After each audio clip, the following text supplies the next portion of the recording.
ভিডিওটা আমি করতাম না। ভিডিওটা আমি করছি এই কারণে, কারণ অনেকেই আমার ছোট ভাইকে ভালোবাসো, বিশেষ করে লাবণ্যদি, যে কিনা ছোট ভাইয়ের ভিডিও কোনোদিন মিস করে না। সকলকে জানাচ্ছি যে আমার ছোট ভাই আজ ভোরবেলা ওর ভোলে দাদুর বাড়িতে চলে গেছে। বেশ কয়েকদিন ধরে ও লড়ছিল, আমরাও লড়ছিলাম। ও যখন আসে, ও তো ইনব্রিডিং বেবি ছিল, ওর পেছনের দুটো পা তখনই খারাপ ছিল, যার জন্য ইনব্রিডিং বলে ওর সাইজেও ঠিকঠাক করে ও বাড়েনি তজুর মতো। তো আমি সেটা দেখেই ওকে নিয়েছিলাম, কারণ আমি যদি না নিতাম সেদিন এই ব্রিডাররা ইনব্রিডিং করে করে তো বেবিগুলোর জীবন শেষ করে দেয়। তো হয়তো সেই সময় থেমে যেত ওর জীবন। আমি ওকে নিয়েছিলাম, আমার কাছে বেশ আদর যত্নে ছিল। ছোটোবেলাও পায়ে প্রবলেম হয়, ঠিক হয়ে যায়। ডক্টর তখনই বলেছিলেন যে বড় হলে কিন্তু আবারও হবে এটা।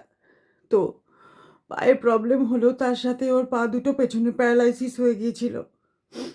পটি টয়লেট কিছুই নিজে করতে পারতো না, সবই আমি পরিষ্কার করে শুয়ে শুয়ে করিয়ে দিতাম। কিন্তু মাঝে একদিন উঠে বসলো, একটুখানি দাঁড়ালো, আমি ভিডিও দিয়েছিলাম সেটা। যাই হোক, তারপরে আর লড়াইটা লড়তে পারলো না ও।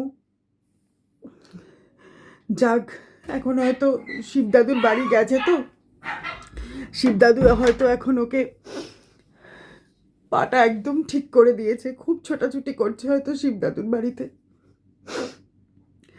শুধু কষ্ট লাগছে, এই ভাই বলে ডাকলে যে প্রচুর কথা বলতো, সেই কথাগুলো আর বলবে না।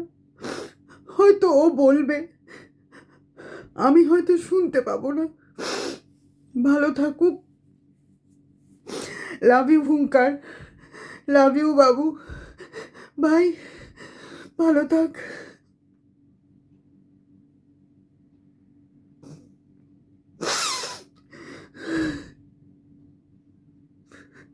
আমাদের এইটুকুই সময় ছিল রে বাবা, বলে দাদু, এইটুকু সময় আমাদের বেঁধে দিয়েছিল সোনা। খুব ভালো থাকিস, আমার জন্য অপেক্ষা করিস, সেটা অনেক বছর হলেও অপেক্ষা করিস বাবা, এই ধরাধাম ছেড়ে। আমি তো এত তাড়াতাড়ি যেতে পারবো না, আমার উপর অনেক দায়িত্ব। ওখানে যারা গেছিস শিবদাদুর বাড়ির সকলে আমার জন্য অপেক্ষা করিস।